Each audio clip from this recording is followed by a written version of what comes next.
Hello everyone, study with us में आपका एक बार फिर से स्वागत है। और आज इस वीडियो में हम उच्चतम न्यायालय से जुड़े हुए सभी महत्वपूर्ण तथ्यों पर चर्चा करेंगे।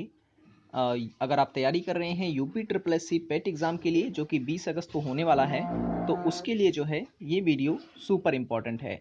वीडियो को एंड तक देखें। वीडियो पसंद आए तो लाइक ज़रूर करें और चैनल को सब्सक्राइब नहीं किया तो ज़रूर कर लें। और अगर आप हमारी पहले की वीडियोस को देखना चाहते हैं, जैसे कि हिस्ट्री, इकोनॉमिक्स, इन सब पे वीडियो देखना चाहते हैं, तो लिंक डिस्क्रिप्शन में दे दिया गया है। प्लेलिस्ट है जिसमें आपको सभी टॉपिक वाइज वीडियोस मिल जाएंगी, तो आप उसे ज़रूर देख लें। तो चलिए शुरू करते हैं। वीडियो पसंद आए तो लाइक करें और चैनल को सब्सक्राइब करना ना भूलें, ठीक है। तो चलिए, उच्चतम न्यायालय, इंग्लिश में से हम कहते हैं सुप्रीम कोर्ट। और भारत के उच्चतम न्यायालय का जो गठन है, या कहें कि उद्घाटन जो है, वो 28 जनवरी 1950 में किया गया था, ठीक है। 28 जनवरी 1950 में। और उच्चतम न्यायालय ने ब्रिटेन के प्रीवी काउंसिल का स्थान ग्रहण किया था, ठीक है। प्रीवी काउंसिल, जिस तरीके से भारत में सुप्रीम कोर्ट है, उच्चतम न्यायालय है, ठीक उसी प्रकार से ब्रिटेन में जो है प्रीवी काउंसिल होती है।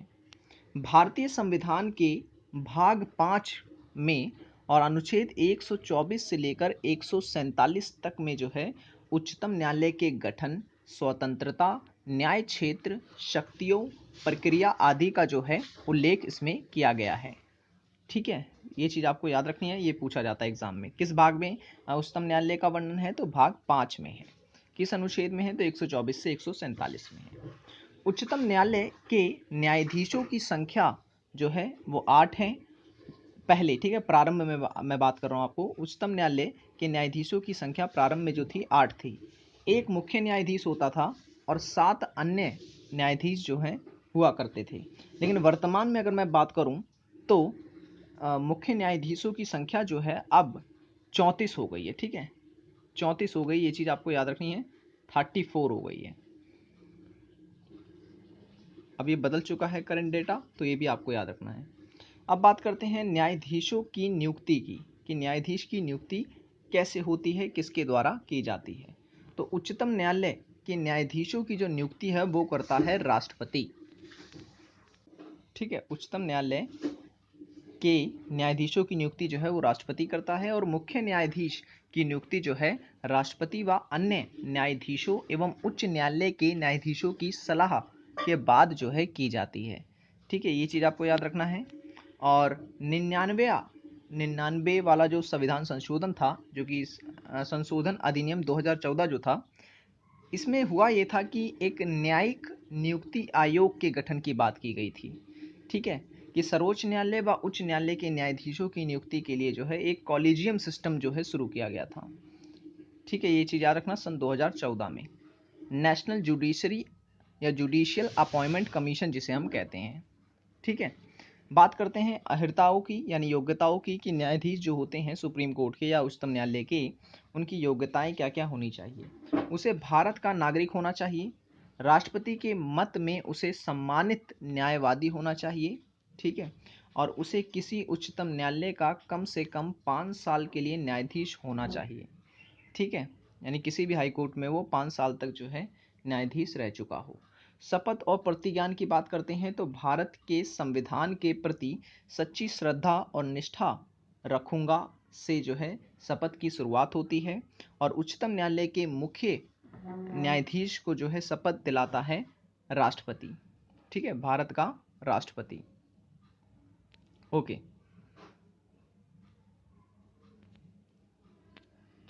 नेक्स्ट है कार्यकाल की। अगर हम बात करें कि अगर उच्चतम न्यायालय के जो न्यायाधीश वगैरह होते हैं उनका कार्यकाल कितना होता है, तो मैं बता दूं, संविधान में जो है उच्चतम न्यायालय के न्यायाधीशों का कार्यकाल तय नहीं किया गया है। वह 65 वर्ष की आयु तक जो है पद पर बना रह सकता है। वह राष्ट्रपति को अपना त्यागपत्र दे सकता है, ठीक है। संसद की सिफारिश पर राष्ट्रपति को पद से हटाया जा सकता है, ठीक है। पद से राष्ट्रपति जो है संसद जो है वो हटा सकती है, किसको, मुख्य न्यायाधीश को, अगर वो सिफारिश करे राष्ट्रपति से तो, ठीक है। ओके। स्वतंत्रता की हम बात कर लेते हैं। तो नियुक्ति का जो क्वेश्चन यहाँ से ये उठ जाता है कि उच्चतम न्यायालय स्वतंत्र रूप से कार्य कैसे करती है, क्योंकि नियुक्ति का तरीका इसका काफ़ी कठिन है, ठीक है। और उसके बाद निश्चित सेवा शर्तें होती हैं इसमें। संचित निधि से जो है इस पे व्यय किया जाता है। सेवानिवृत्ति के बाद भी वकालत पर रोक होती है और कार्यपालिका से इसे काफ़ी कह सकते हैं कि पृथक रखा गया है। इस कारण जो है उच्चतम न्यायालय स्वतंत्र रूप से अपना कार्य करती है। ठीक है, अब बात कर लेते हैं उच्चतम न्यायालय की शक्तियों व क्षेत्राधिकार को। तो सबसे बड़ा जो क्षेत्राधिकार है इसका, ठीक है, जो सबसे महत्वपूर्ण क्षेत्राधिकार है वो है मूल क्षेत्राधिकार। इस क्षेत्राधिकार के तहत जो है उच्चतम न्यायालय जो है केंद्र एवं राज्य के मध्य जो है विवाद को सुलझा सकती है। केंद्र व अनेक राज्यों के मध्य विवाद सुलझा सकती है। दो या दो से अधिक राज्य में अगर कोई विवाद है तो उसको सुलझा सकती है। अंतर्राज्यीय जल विवादों का निपटारा कर सकती है। वित्त आयोग के संबंध में मामलों को सुलझा सकती है और केंद्र के खिलाफ राज्य के किसी नुकसान की भरपाई पर भी जो है उच्चतम न्यायालय हस्तक्षेप कर सकती है। रिट संबंधी क्षेत्राधिकार की हम बात करें तो सर्वोच्च न्यायालय लोगों के अधिकारों की रक्षा करती है और उच्चतम न्यायालय को यह अधिकार प्राप्त है। ठीक है, वो अपने फैसले जो हैं 6 रूप में जारी करती है। बंदी प्रत्यक्षीकरण, परमादेश, उत्प्रेक्षण, प्रतिषेध और अधिकार प्रश्चा। ठीक है, अच्छा नहीं, ये 5 है। ठीक है ना, बंदी प्रत्यक्षीकरण, परमादेश, उत्प्रेक्षा, प्रतिषेध और अधिकार प्रश्चा।